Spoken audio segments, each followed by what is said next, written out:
Hi, this is Audra Dahl, and I'm so glad you're here to join me on this side of the couch. I'm here today with Jena Bennett, and if you are just now catching into our podcast, well, shame on you. I don't receive that. But for real, Jena has been on a few of the podcasts here, and she is one of the counselors on our team here at the Rush Creek Counseling Center, and one of my friends that I'm proud to know. She is here today, and she wanted to talk about our thought life, and the phrase that we hear so often is taking thoughts captive to the obedience of Christ. So Let's talk about that. Well, what verse does that come from? That is 2 Corinthians 10, verse 5, but we're probably going to have to start in verse 3. Okay. For this one. So, we'll go ahead and read? Yeah. All right. For though we walk in the flesh, we do not war according to the flesh. For the weapons of our warfare are not carnal, flesh, but mighty in God for pulling down strongholds. And the next verse defines strongholds, casting down arguments and every high thing that exalts itself against the knowledge of God, bringing every thought into captivity to the obedience of Christ, and being ready to punish all disobedience when your obedience is fulfilled. So what I get a lot of times, because the majority of my clients are believers, and I enter into a lot of like discipleship, and yes, lots of discussion about thoughts. People would just want to make thoughts just go away. I don't want to think that anymore. I'm like, well, I don't either, but we do. And there's always questions about what does it mean, or how do we take thoughts captive, and to understand this scripture and this verse and what it means. And that question gets asked frequently, a lot of times. And what my approach is usually, and it sparks conversation like it has between you and me, is, do your thoughts serve you, or do you serve your thoughts? And I think that's a powerful thing to think about. It's like anger. Does anger serve me, or do I serve anger? Fear, same thing. Do I serve fear? Does fear serve me? But it's really powerful in a thought life. Do thoughts serve me, or do I serve them? Because what is that? I think, therefore I am. Those kinds of things, or people think, well, because I thought it's real, it's true, and it's not. So that would be then you serving the thought. Correct. Right. If the thought is controlling you, controlling your responses, controlling your mood, right, then you are serving your thought rather than you being master of your own thinking. Right. Exactly. And I think that's just such an important part. And then we talk about, like, why do we repeat thoughts? Why are the thoughts circling? Why can't I stop thinking about that particular thing? And it goes to how we're wired. It's how our brains, we are made for repetition. Our brains were created to repeat. God is such a master designer. And so we can learn, and so we can know him, so we can hear him. And sometimes I think his voice is so familiar, it almost sounds like our own. That's another topic for another day. Yeah. But it's just those thoughts that just repeat. That's how we're created. Our brains are neural pathways. They're designed for repetition. That's why we like habits. Well, let's back up to most basic level. A thought is just the product of our brain, the product of our mind, right? So it doesn't necessarily mean anything. Sometimes. We get to decide how much we value that thought. You know, one of the things I love about mindfulness meditation is that it teaches you to devalue thoughts. Not just in, that's just thought is dumb or whatever, but it's I recognize I have a thought, but now what does it mean? What kind of value do I want to attribute to it? That's right. I just had an anxious thought. Does that mean I have to get anxious because I had an anxious thought? No. Or a depressive thought, or any other kind of thought. Right. It's just a thought. Right. And like what we talked about earlier, is those thoughts that come up, they're just flags telling us something. You know, I think that when we had the Christian Counselors of Texas conference, and in one of the breakout sessions, they're talking about how we have parts of us, and people were talking about like pride parts they want to get rid of, or dark parts they want to get rid of, or mean parts they want to get rid of, and they want more of the other positive parts. And me too, yes. But my hand kind of went up, and I was like, well, what if your pride part is trying to tell you something? And it's a flag. And instead of wanting just to get rid of it, what if we listen to it for just a moment to see what is that really saying? I call that a lot of times reality checks. What is really going on here? Yeah. What am I really thinking? In that, and that's when the thoughts kind of they serve me, because I take charge. It becomes my captive instead of me being the captive and being the slave to the thought. I take that thought. What does it really mean? What's really going on here? Am I really, like, if I'm mad, if I'm like so angry, like beyond angry, right? Anger is caused by other feelings, other emotions, and I will reality check myself, because I do not want to be taken captive by anger. That's been my history back when 20, 30 plus years ago, when I first went to counseling. It was for anger. And me too. And yeah, yeah, and it was for anger and rage, and I began to see I was a captive to the anger and to the angry thoughts, is what I was, and it goes back to belief, and what I believe and what I was believing were a lot of lies. Well, and you just made me remember something in that, and about anger. And a big point that was driven home with me on my anger was, who's in control right now? That's right. And I didn't like the fact that it wasn't me. Right, you were the captive. I was the captive, whether it be of my thinking or somebody else influencing my thinking. Right. Anything else. Right. It still meant that I wasn't the one in control, even though it felt great and angry and controlling. It wasn't. I wasn't the one in control in that moment. It was destructive in the end. It feels great in the moment. Right. Oh, you feel so big. Oh, I'm so bad. I'm just gonna. And then all the shame comes down, and all the shame and the disappointment of it, and feeling trapped, being captive. I know this poem isn't Christian, but it reminds me of it, and so I'd like to talk about it because I think it's important.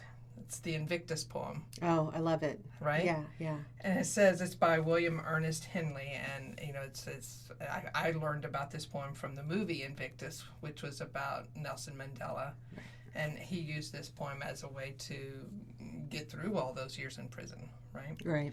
It says, out of the night that covers me, black as the pit from pole to pole, I thank whatever gods may be for my unconquerable soul. I fell in the clutch of circumstance. I've not winced nor cried aloud.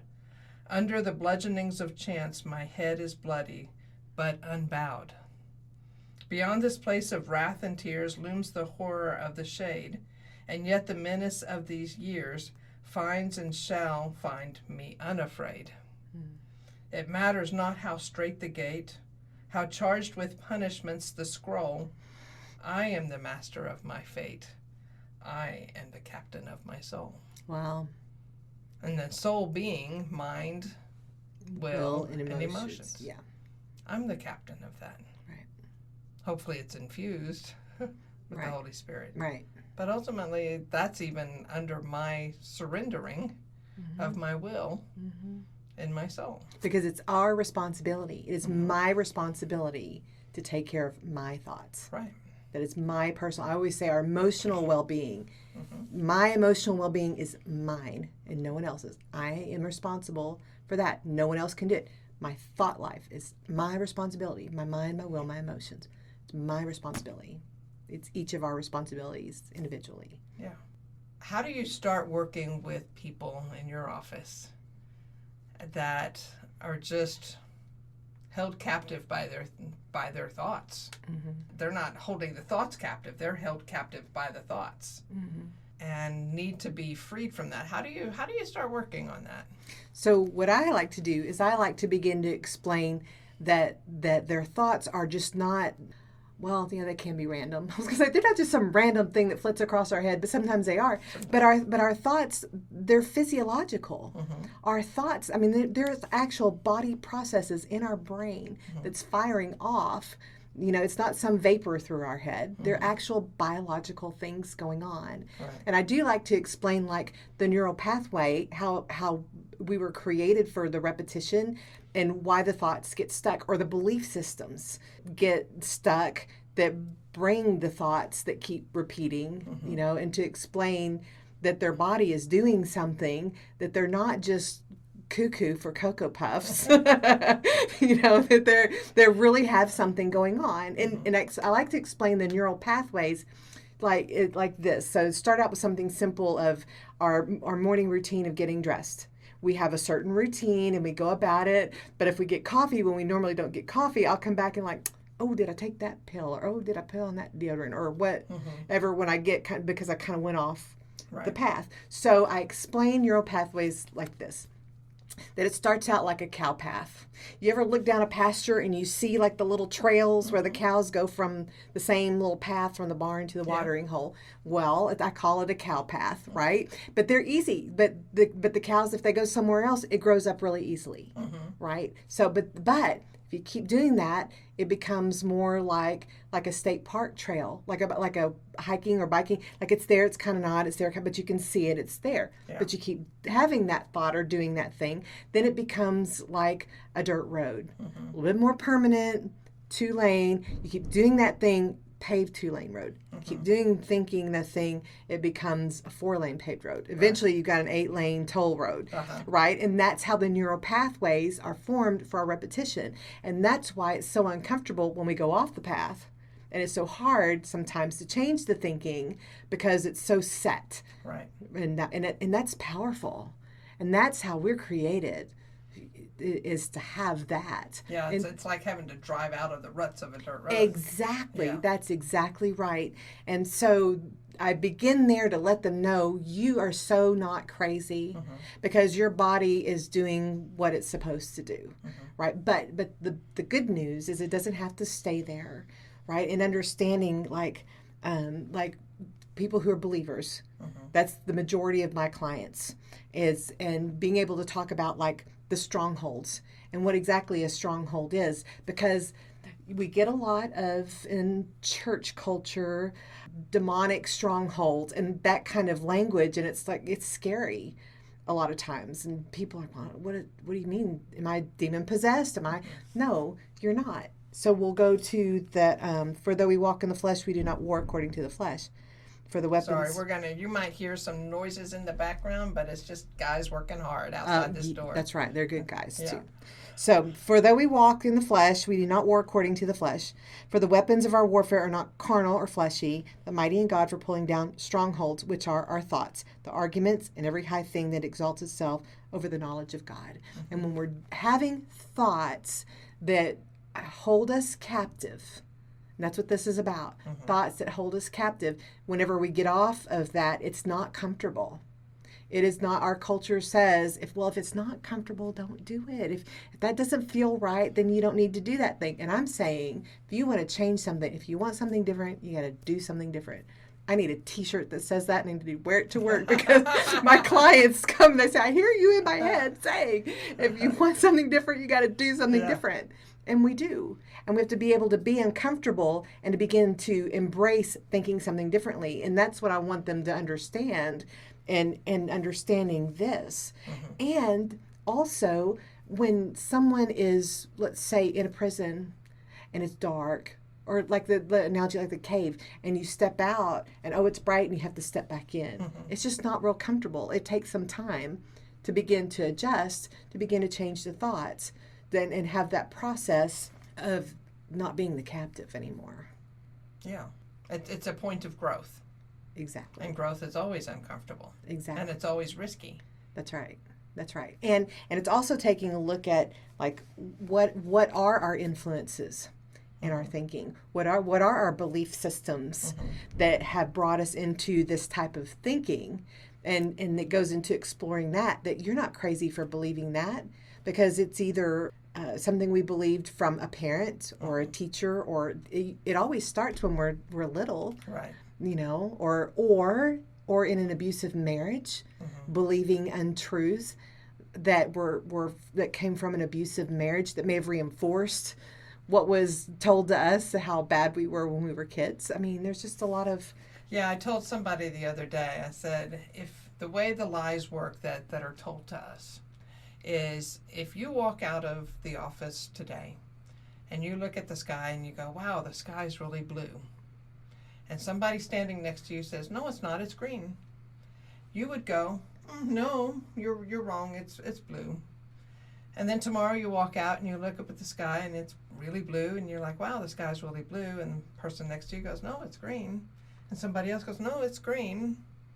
And you're like, and you start to think. And the more people tell you, no, it's green, or the more consistent that person is telling you, no, it's green, suddenly you start to doubt your own. There's some big gaslighting going on. You doubt your own thinking on this, and your own acknowledgement of reality. And you go, am I really seeing it? Maybe I'm wrong. Maybe that sky is green. And then from then on, that sky is green to you, and it feels like truth. It feels like truth, and because that's what's been told to you over and over again, and you stopped arguing with it. And I think that's what happens when we develop a negative thought life. And we're held captive. And we're held captive by it. And we don't even recognize sometimes the lies that are within us because we've held them so long as truths. And so we have to really start examining every thought and looking at them going, is this really true? What am I basing it on? How do I know it's truth? Right. Reality checks. And how do we line it up with what is true? One of the things an analogy that I heard a long time ago that I just love is that the Secret Service is in charge of investigating counterfeit money. And they spend months and months studying our currency. The real deal. The real deal. Yeah. They don't study the counterfeits. Right. They study the real deal. Right. So, and only the real deal. So that when a counterfeit gets stuck into the stack, they can identify it immediately because they know the truth. They know the truth. Yeah. And so we have to be filling ourselves with the truth. So much so that it is undeniable when we see a lie crop up. Exactly. Right? Exactly. Jesus is the way, the truth, and the life. And the life. It's the way back to God. It's the truth about us and the truth about God. And it is the life that we long for and getting back to the tree of life. And one way to check things, I think a lot of times, okay, is this life-giving? Is this life-giving? Because we can be deceived that the lies are life-giving. Right. And there's some of the captive stuff that goes on. So that part is it deceiving? Is it deceiving? Is it deceptive? Does it steal? Does it kill? Does it destroy? Or does it edify? Or does it edify and give us life and life to the full? Right. And I think that sometimes we get those deceptions that we think that the lies are true. So reality checking, basing it on the truth and the truth of God's word and who he is as the truth teller of everything. Well, that sounds like a place to end for today. And we've only just begun. Well, thank you so much, Gina, for joining me today. You're welcome. I always love our conversations. Me too. And I am always edified by them. Thank you. Me too. Very much. Till next time. Thanks so much for joining us on this side of the couch today. If you think it's been worth your time and energy, please like and subscribe and share it and tell your closest 10,000 friends. If the show has revealed that you could benefit from counseling, then the next step is certainly finding the right counselor for you. If you're in Texas, the Rush Creek Counseling Center is ready for you. Give us a call at 817-704-6991 or visit our website at rushcreekcounseling.org. That's Rush, R-U-S-H, Creek, CREEK, counseling.org. If you are outside of Texas, I still encourage you to seek out a counselor and step onto that path of healing. Now go have an awesome day.